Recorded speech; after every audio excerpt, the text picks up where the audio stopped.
Let's try that again. Good evening. A little thing come up there and said, Mike is muted.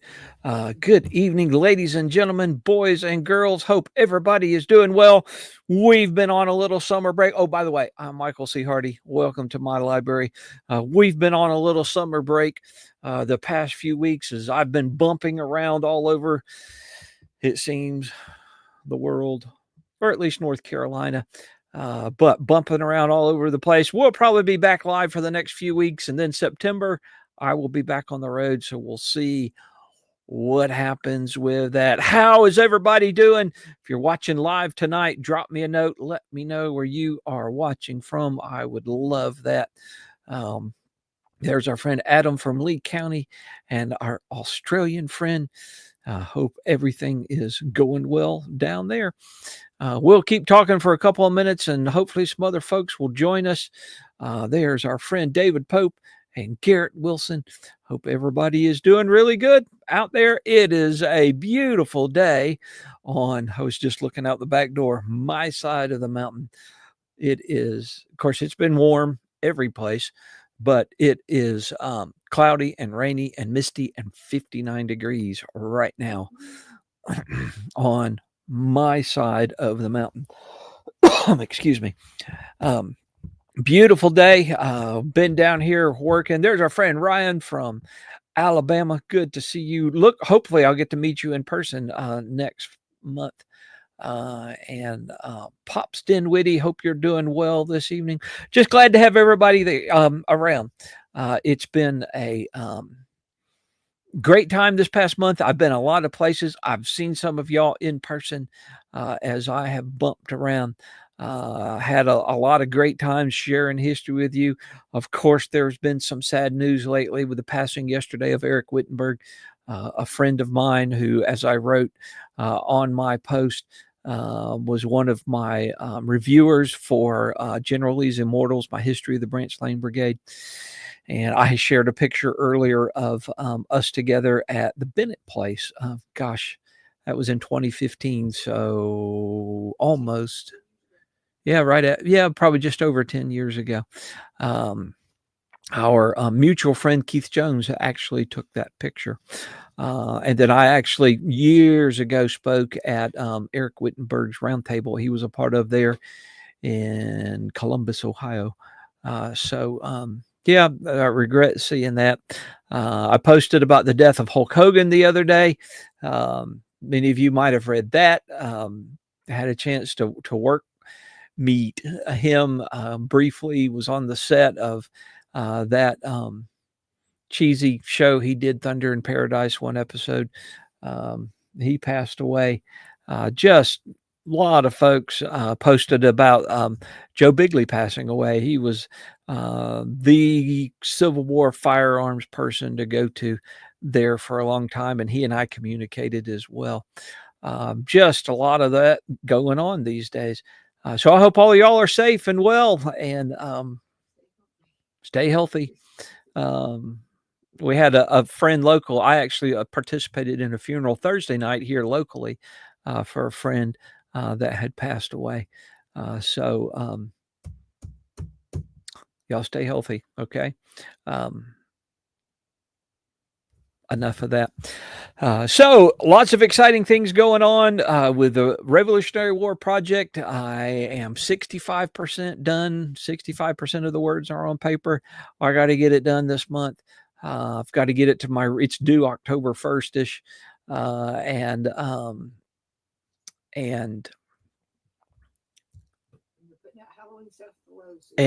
I've just got to get it done. I will be gone a lot in September, and I needed to get it to my readers for September. So I got a lot of time. I need to spend a lot of time sitting down here, getting that finished. I actually started writing about the march of the Over Mountain Men. They're headed toward Kings Mountain. Not there yet. Maybe tomorrow, but we're working in that direction. Yeah, I did Ferguson's taunt today. Actually, there's another version of that taunt. I need to find that version and substitute that. Anyway, Miss Elizabeth says hi. She's sitting over there in the big comfy chair working on something. Um, she's mending her bee veil. I saw where David Pope posted that he got a copy of the Watagans at McKay's the other day for $1.50. That's great. That book is actually out of print. It's over there in that chair. That book is actually out of print, and the publisher does not want to reprint it. And so, a friend of ours, Jennifer, who used to be the director at the park at Sycamore Shoals State Historic Site, is actually doing a new updated version of that book. And I actually read one of the chapters in that and gave her some feedback. So there's our friend Bobby Joe Goodson from Arkansas. Jason, I knew your past commander, Todd Kern, and that I understand that as well. Of course, I've been to your camp several times. I will be back at your camp in September. Speaking of which, well, no, let's finish that thought. And the last time I saw Todd was a couple of years ago. We were doing an Old West thing locally, and I'd seen this guy all day who kind of looked familiar. And toward the end of the day, he said he'd saw me, and I looked kind of familiar. But toward the end of the day, it was Todd, and we had a chance to talk for a little while. He had come down for that event, brought one of his horses, I think. So I can't remember if he had a horse or not. Anyway, that was, I think, the last time that I saw him. So coming up in September,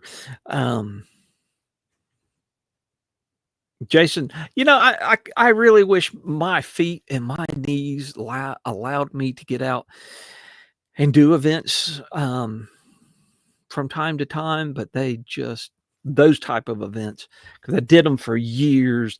Probably that's why I can't half walk anymore. All the marching in Brogans and wearing Brogans out and all that good stuff. But we'll come back to that. Coming up next month, I will be at the Savas Beatty Author Gathering the 1st of September, Labor Day weekend. Or no, let's backtrack. This month, I will be on the Central Louisiana Civil War Roundtable this upcoming Saturday night at 7 o'clock Eastern time. That's free and open to the public. I will post a link in the future.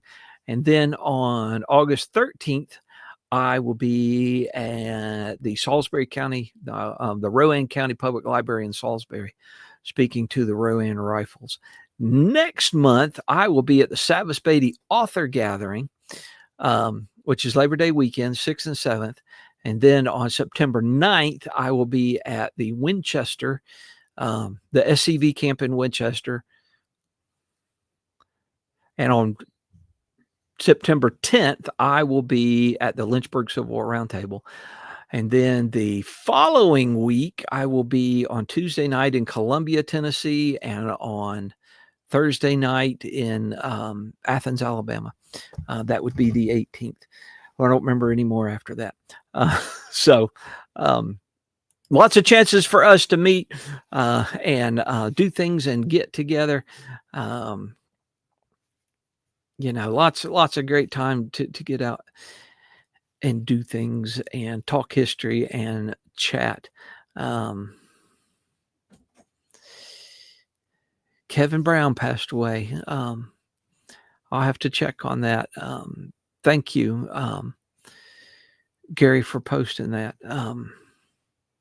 So, and I guess many of us, some of us are about the same age. I think, Jason, you're a little younger than I am. David Pope and I are probably close to the same age. Adam and I are probably close to the same age. Hardy Flanagan, I think you're just a hair older than we are. Ryan is younger than us, but we're at that age in life where, those folks that we grew up with and admired or whatever, we're to the age now where they're starting to cross over the river. Jason wants to know So, do I have Deadly Ernest, the Missouri Brigade book? I don't think I do.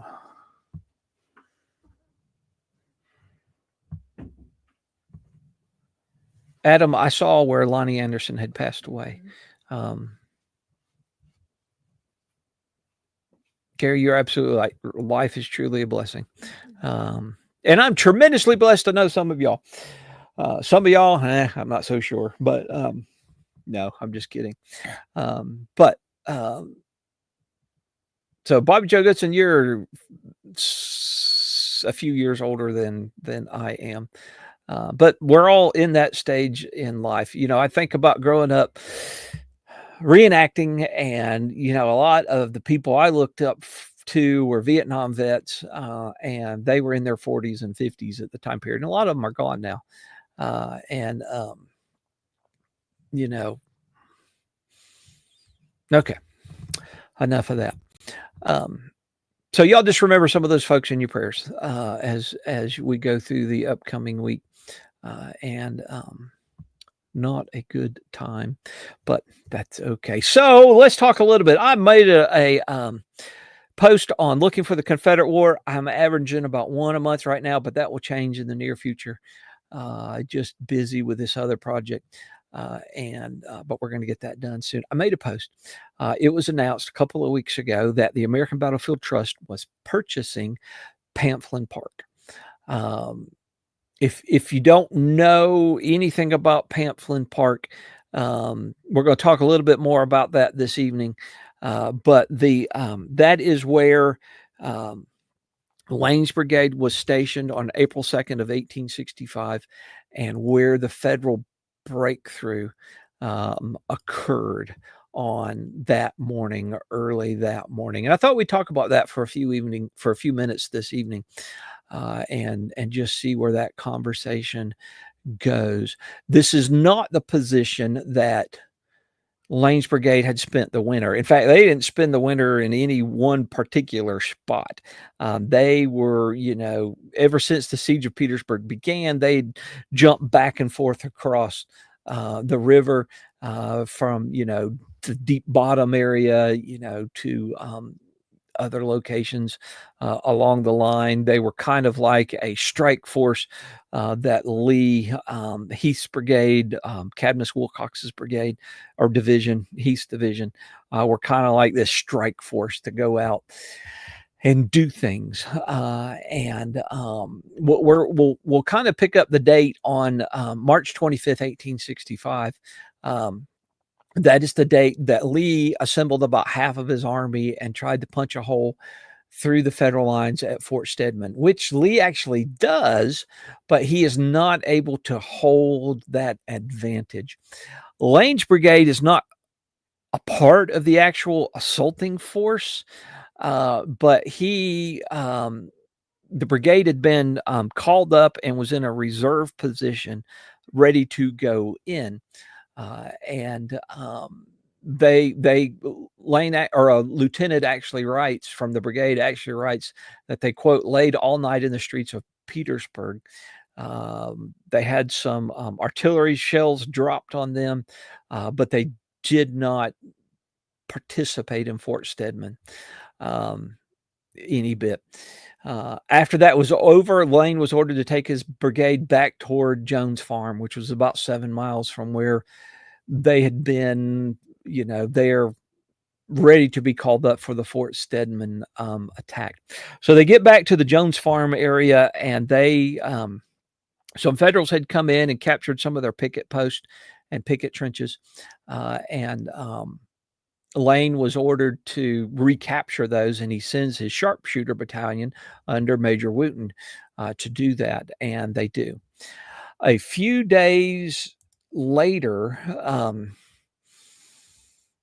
let's see, I don't actually remember the date. Let's see if we can find the date here in our notes. So about March 28th, word arrives at Lee's headquarters that the Federals were headed toward Dinwiddie Courthouse. And this is really what will become the Battle of Five Forks. And so Lee began pulling troops out of the lines to build a force to strike that, because the Federals are once again trying to cut the railroad, and maneuver the Confederates out of the Petersburg trenches. So Lane's brigade, McGowan's brigade, which was to Lane's right, is pulled out and sent toward Dinwiddie Courthouse. And Lane, and he's down to 4 regiments at this time, the 18th, or the 33rd, the 18th, 37th, and 28th, are forced to extend their lines. One soldier writes that, and it's a cool name. His name is Octavius Augustus Wiggins in the 37th, and he has a great story. That the 37th Regiment, were about 10 paces, that would be about 30 feet in between each soldier in the works. A member of the 18th North Carolina, William McLaurin, writes that they are about 20 feet apart in his section of the line. They're in that position on March, and this is not where they spent the winter, but they are now in that position on March 29th, March 30th, March 31st. It's raining the whole time. AP Hill tours the line on April 1st. Word arrives late in the afternoon that the Confederate forces were routed at Five Forks. Thank you, George Pickett and that Shadbake. Lee has to do something. He has to evacuate his army or risk its capture. He calls Longstreet's men from north of Petersburg to come into Petersburg, into the trenches below Petersburg, and bolster that position as he gets ready to withdraw his troops. About 10 p.m. on April 1st, there's a huge cannonade. About 150 cannons and mortars open up on the Confederate lines. Cadmus Wilcox describes the bombardment as an almost incessant cannonade, solid shot and shells whizzing through the air and bursting in every direction, at times equal in brilliancy to a vivid meteoric display. That slackens about 1, even though there are flare-ups throughout the night. In the interlude, there are 14,000 Federal soldiers that move in front of Lane's position. And so as soon as I find this button, let's try that button. No, I went away. Let's try that button. Share screen, window. So here is a map of what's going on. You can see, it's hard to see, Lane's brigade is stretched right through here. And some of the other brigades are down through there. Thomas's brigade is to the north. So the Federals have massed the 6th Corps under Wright, about 14,000 troops there in front of Lane's position. And at about 4 o'clock in the morning on April 2nd, Federal, and the Confederates can kind of hear something is going on, and they shoot into the darkness, and that one of those flare-ups, the Federals are not allowed to fire back. Those 14,000 infantry are just there, and they are not allowed to fire back whatsoever. But early on the morning of April 2nd, maybe about 4 a.m., the Federals are up. The Pioneers hack away at the abattis. Confederate artillery is just firing into the darkness. Confederate pickets fire around, but they retreat back very quickly. And so just amazing things. Federals breakthrough, Sixth Corps breakthrough. It's actually a Vermont officer is one of the first over lines. And there's a print that was done of this that hangs at Pamphlet Park and actually hangs upstairs of that federal officer. You've got the men of the 37th North Carolina there. Their battle flag. We'll talk more about that in a minute. And the Federals, as he comes over the line, he is shot and bayoneted, survives, and gets the Medal of Honor. But just a lot of really quick hand-to-hand fighting going on. 37th North Carolina's battle flag is captured. We don't know his name, who the color bearer was at that point in time, but he killed a couple of Federals and wounded the third before they killed him, and they took his flag. So the Federals penetrate that line and will move, to either side. And then Lane's brigade is fragmented and splintered and falls back, all kinds of things going on, but will eventually work their way toward Appomattox. That is kind of the short version of that story. Pamphlet Park, let's not share screen anymore right now for a minute. Pamphlet Park, because of that connection to Lane's brigade, has always had a special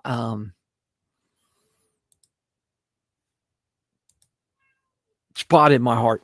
I was working on my very first book, 37th North Carolina. It's the late 1990s. And I went to Pamphlet Park, and it was just me and Elizabeth, no kids at the time. And we went up there. It was not the crazy day trip that we took up there when she was in grad school, just to go to the Edgar Allan Poe Museum. I couldn't do that today. I don't know. Anyway, we went to Pamphlet Park and, walked in there's two museums at Pamphlet Park. There's the National Museum of the Civil War Soldier, and then there's the Breakthrough Museum. And if you've never been, it needs to be really high on your list because it's an incredible museum. But we went, and in the Breakthrough Museum, they had the battle flag of the 37th North Carolina. Would not let me take a picture with it. It had just come from the conservators. They had raised, it belongs to what was then the Museum of the Confederacy. It should be in North Carolina. But they had, it had just come from, strangely enough, let's back up again. That flag for decades hung in the Lee Chapel. And I saw that flag in the 1980s hanging in Lee Chapel. And then it was taken out. They put up reproduction flags. Now they have no flags. But the flag had been conserved and had just came back, and no images whatsoever with that. Later, let's go back to share screen. You'd think I'd remember how to do that since I did do that.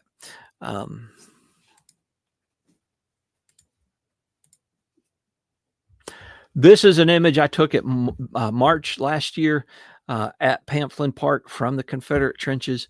There are still rifle pits that the Confederates dug out here in this area. I've had a chance to do living history up in that area, and it's just absolutely amazing place. But this is from the trenches. In fact, my profile picture on both Hardy on History and my regular Facebook page were taken at Pamphlet Park on that same trip. And this is late March, so it's about what the battlefield would have looked like at that point in time. I mentioned before the flag that they wouldn't let me have a picture with. Several years later, the flag was loaned to the North Carolina Museum of History and was put on display. I got to go speak the day it was unveiled for the display. That's me there on the left. I was younger. Didn't have any gray in my beard. That's Tom Belton there on the right. I guess it's y'all's left and right. Tom actually was the military curator at the North Carolina Museum of History at the time period. He has a brand new book coming out on Civil War flags held by the North Carolina Museum of History. It's supposed to be out in November. I got to write the foreword to that. Several years later, they dedicated a monument to Lane's Brigade right there at the spot where the breakthrough took place. I didn't get asked to speak, but Ed Bars was the keynote speaker that day, and that's really cool. So I went and hung out with my friends in the 28th North Carolina. You can see my ugly mug just over Ed Bars's shoulder right there. And we had lunch with him, and then we just, we slept on site and did interpretive programs throughout the day. So that was just a really, really cool experience. One I'd kind of like to do again. And there is the Lane's Brigade monument there at Pamphlet Park. I have one other image I want to go back to. Let's go back to this image. Let's go to this.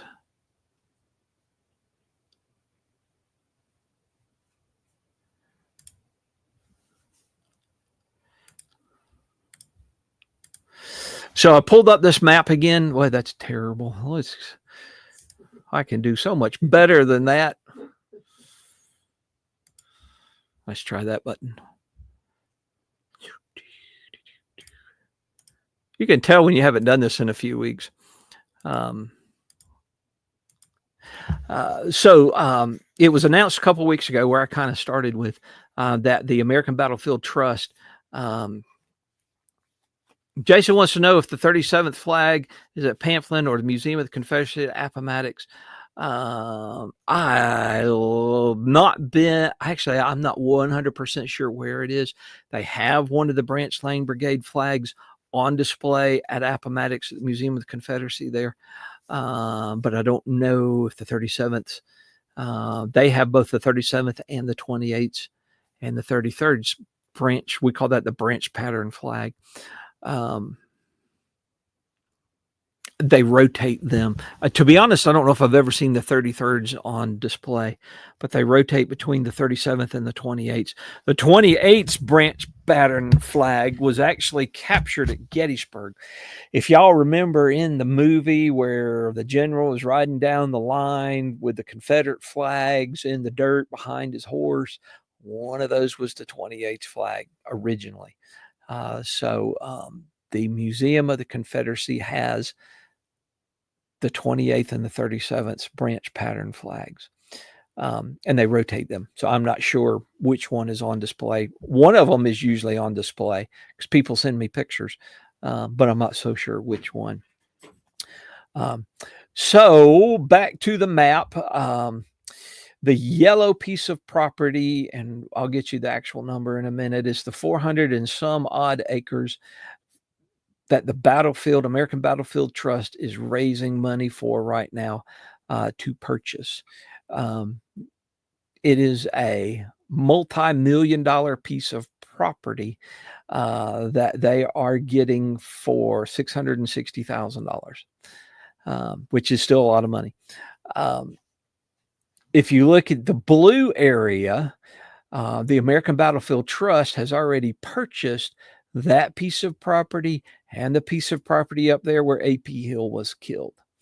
The original site was owned by the Pamphlet family, and now that the Pamphlet older people have passed on, the younger people want to dispose of the property. And so instead of it being scooped up really quick by an investor who would bulldoze the entire place, they have worked out a deal with the American Battlefield Trust and the Civil War Preservation Act, which is where most of the money is coming from, to purchase that piece of property. It is a phenomenal piece of property that needs to be permanently preserved. and the American Battlefield Trust will do that. Now, I know some folks, and you can go to battlefields.org and you can get more information about this. In fact, I would encourage every person watching tonight to send the American Battlefield Trust $20, $50, $100 to make this happen. We need to, it's a phenomenal piece of property. This is their website, 417 acres. It's got 2 museums. It's got multiple historic buildings that were there from the time period. It's where McGowan had his headquarters in most of the winter of 64, 65.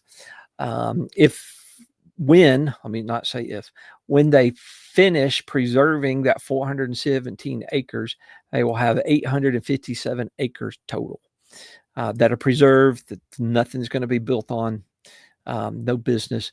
Property is $11 million. American Battlefield Protection Program is going to chip in most of it, but the American Battlefield Trust needs to raise $660,000 by the end of the year.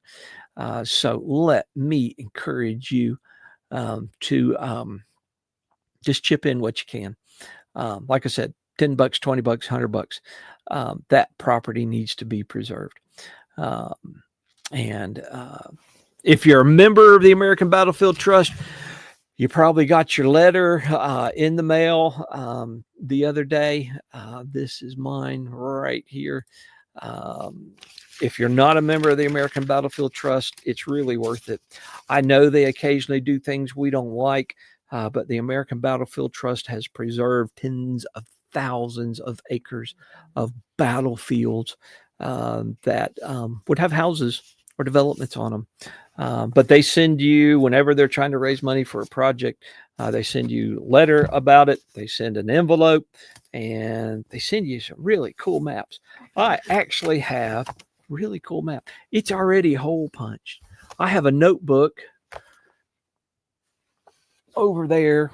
It's pink. That's got 3 inches of these maps. And I take these things with me when I go places because it's modern roads with the troop movements imposed upon them. Now, I have been a member of the American Civil War Trust for decades. I was a member back when it was the Association for the Preservation of Civil War Sites. Then it became the Civil War Trust, and now it's the American Battlefield Trust because they were working with Rev War sites as well. If you're not a member, you really need to be. Like I said, tens of thousands of acres have been preserved. But if you don't want to join, that's fine. You can still contribute. You can go right down here someplace. Oh, there's that painting. Oh, y'all can't see that because I quit sharing screen. You go find the share screen button. Oh, let's try that one. Woo, look at that. There is the painting. The original hangs at Pamphlet Park, where Captain Gould, the 5th Vermont, is coming over the breastworks right before he gets stabbed with 2 bayonets and slashed in the head with a sword. And you can see the 37th North Carolina's branch pattern flag right there. Copy of that print is upstairs in my living room. But there are places where you can donate right on the page, right there. $50, $75, $5,000. I sure wish I had that, but I don't. And you can even get a challenge coin, which I will have really soon. So let me encourage you to do that. It is a fantastic project. Nobody else is preserving property on this scale, Civil War property, battlefield property on this scale.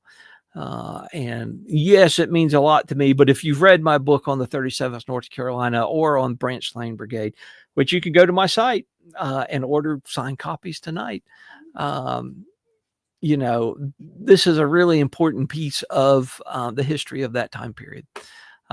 I'm not paid by the American Battlefield Trust.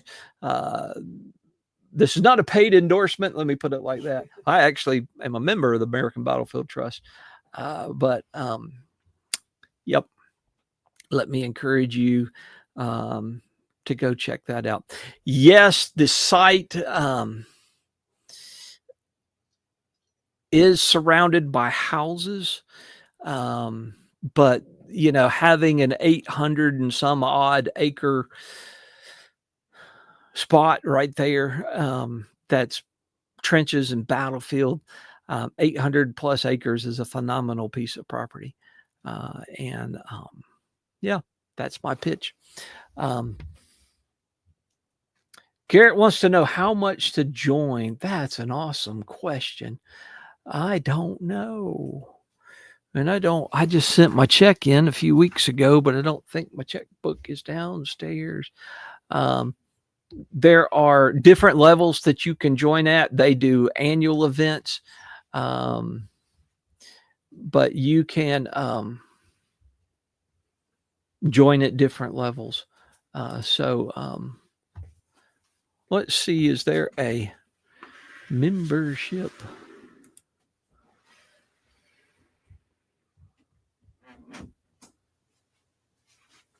Garrett, I'll have to find that. So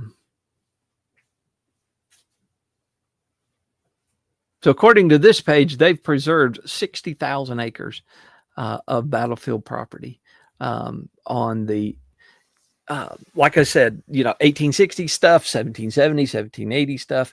I think Adam posted that they had preserved 2,000 plus acres at Bentonville, North Carolina battlefield.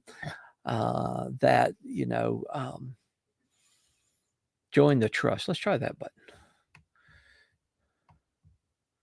Join as a member. Let's try that button. So a entry level membership to the American Battlefield Trust is $35.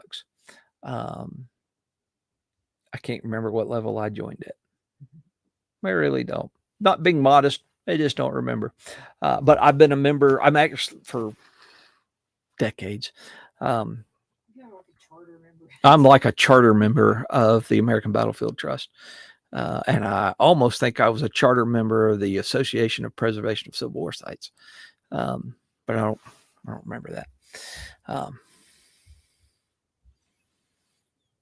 Yep. Jason is right. Started over 35 years ago at Brandy Station. Disney wanted to come in and put a new theme park, which the theme park was all based around American history, their version of American history, which, of course, if you look at the way that Disney has monkeyed with mythology, Hercules and all of that, maybe we don't want that version of American history, but they were going to put in an American history theme park at Manassas, and folks like Brian Pohanka stepped up, and other folks, and fought that and won.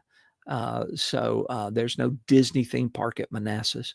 From 9 muses to 5. So Yeah. we only have like 11 original colonies. Yeah. So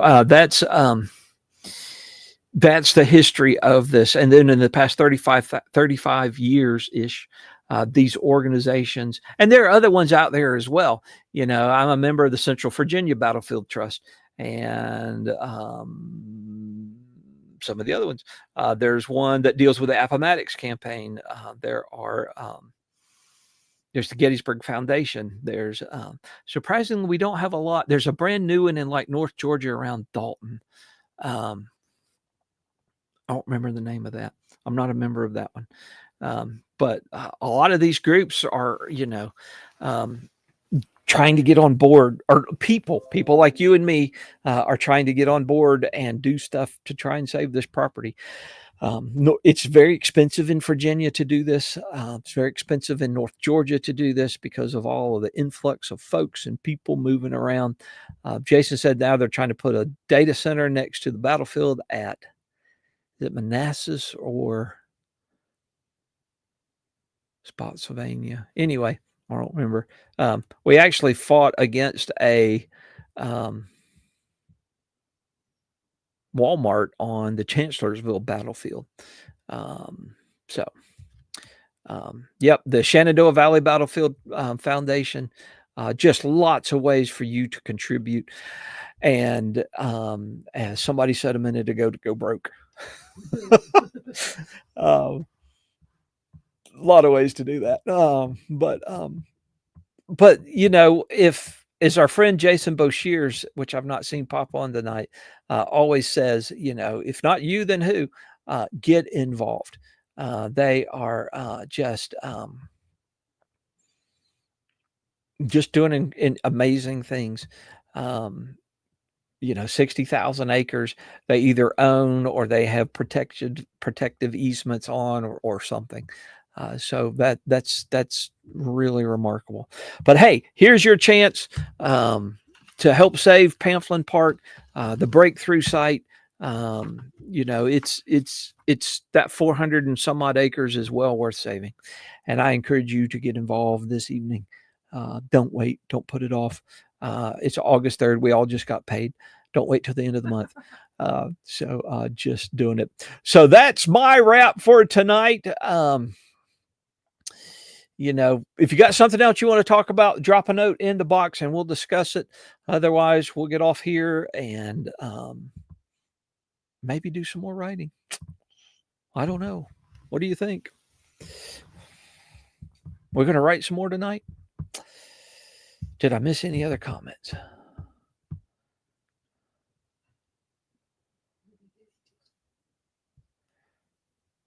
Yep, Adam says replica flags of the regiments of the Branch Lane Brigade are available for purchase at Beauregard's Taylor at their website. I have their replica one of the 18th North Carolina's flag over there someplace. Georgia Battlefields Association for the Atlanta campaign. Just great stuff to be involved in.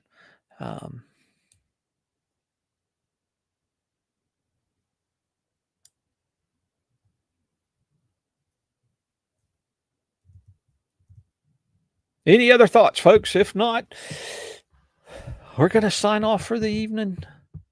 Get back to work. We got 14,000 words to write in the next 4 weeks. Thankfully, I don't have very many places to go.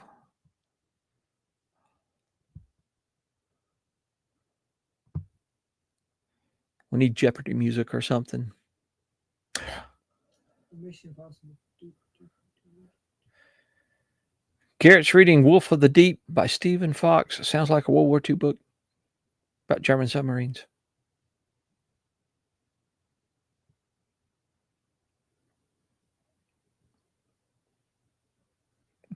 We're all working on various projects, David. I actually wrote my article for the newspaper yesterday trying to tie in the American Legion locally. Yep. Jason, Garrett, Adam, somebody earlier up the page mentioned Beauregard's Taylors. Those are screen printed flags and they're great. Look great hanging outside your house or wherever you want to put them.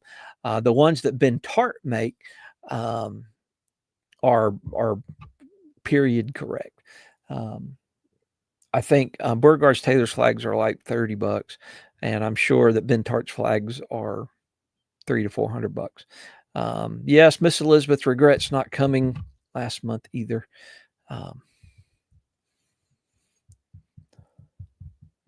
All right, folks, that's going to do it for me. Thank you so much for joining me here. Hardy on History, hanging out in my library. I look forward to, Lord willing, meeting with all of y'all next week. Remember to keep digging into history, sharing history. Shared history is saved history. I saw that on somebody else's page the other day. Shared history is saved history. So keep getting out there, sharing that history, researching and writing. Y'all have a great week and God bless.